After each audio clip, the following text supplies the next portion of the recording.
Ayan po mga ka-beauty farm, nagtatanim na po tayo dito ng tissue. Ayan. Yan po ang ating tissue. Itatanim na po.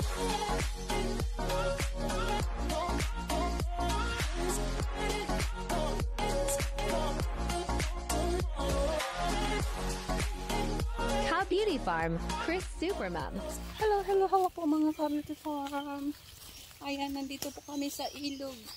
Doon sa pang-anim na area ng lakatan natin mga ka-beauty farm. Ayan. So very near lang po yan dito sa isang area. Yung isang area ng lakatan dito. So yan ngayon ang iniwan na saging. Kasi hindi naman pwedeng lahat din putulin. Ayan. So, ipag-ano natin yan ng lakan sa ilalim. Oo. Hello po mga ka-beauty farm. Nandito po tayo sa ating another area ng lakatan. So, yan po ang update natin. Kakatapos lang po ng sticking. Ito yung ginagamit na sticking.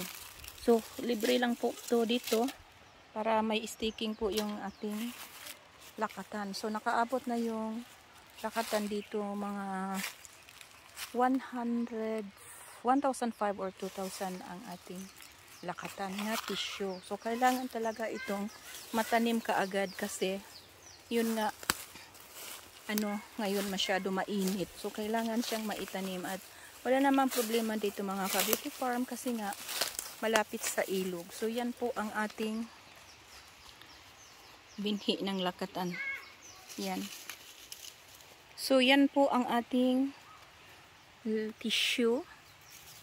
Kasi hindi po natin mahintay yung macropagation kasi abutin pa po siya. Yan lang muna ang itanim natin dito sa ating area na bago. Yan, ito po ang area. Yan, naka-staking na po. Yan, naka-staking na po. So, baka bukas mag-umpisa na po tayong magtanim ng ating lakatan. So, yan. Hindi pa tapos na ayan po mga ka-beauty farm. Nagtatanim na po tayo dito ng tissue. Ayan. Yan po ang ating tissue. Itatanim na po siya. Pero may ano pa talaga yung lupa dito. Basa-basa pa. Yan. Ikaw ra isa nagtanim? Daming dudong pulo-pulo. Ayan. Banag-banag. Oo. Dito pa. Yan po. Tanim na po tayo dito. Yan. Yan.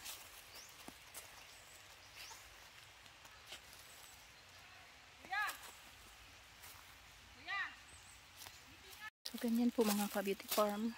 Tanggalin yung plastic. Ganyan siya.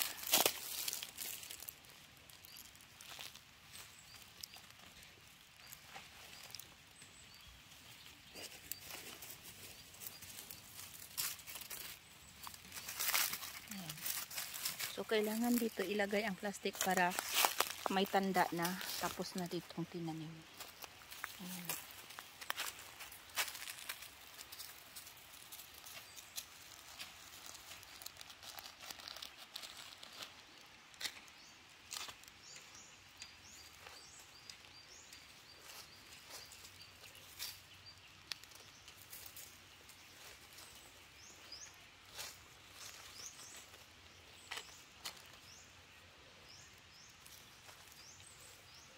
Ayan po mga ka-beauty farm. Yan. So, ilagay dito ang plastic para may tanda na nakaano na po siya. Yan.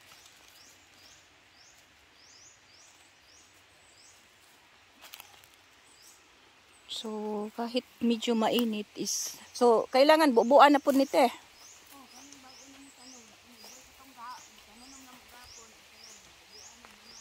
Yan. Yan na po dito mga ka-beauty farm. Tapos na pong tanim dito. Ayan.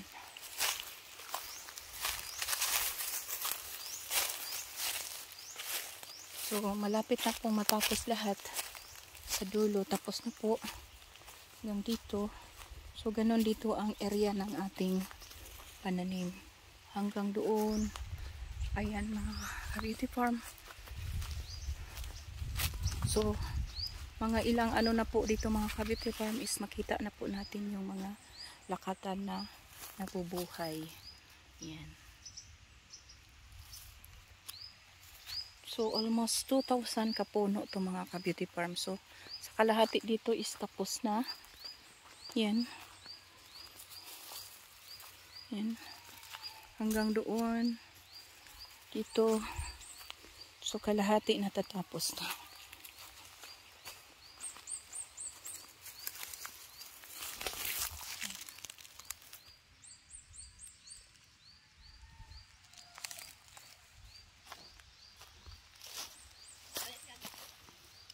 Uli na. Yan po.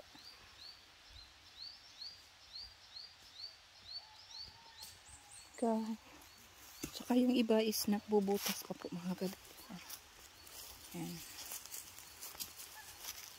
Ito banda.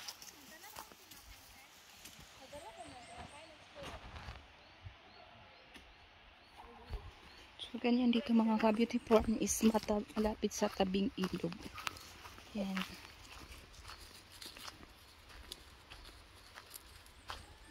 So nandoon maraming mga bata naliligo.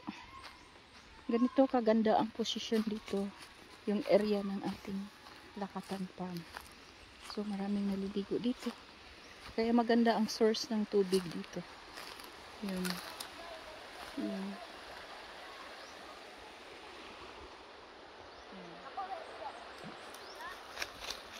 Doon ang malalim, di ba? Doon ang malalim, oh. Saan? Ah. Kinsa man to? Ah.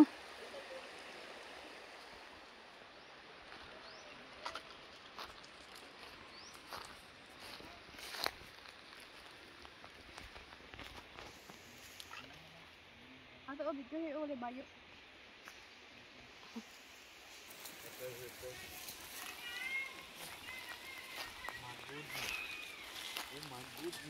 May ano pa pala dito, no? May tubig pa. Basa pa yung ano, lupa. Yan po, ready for plantation na. Kasi sa kabila, tapos na po dito is hindi pa. So, another update na po tayo mga ka-beauty farm. So, maraming salamat po. See you for our next video. Ayan.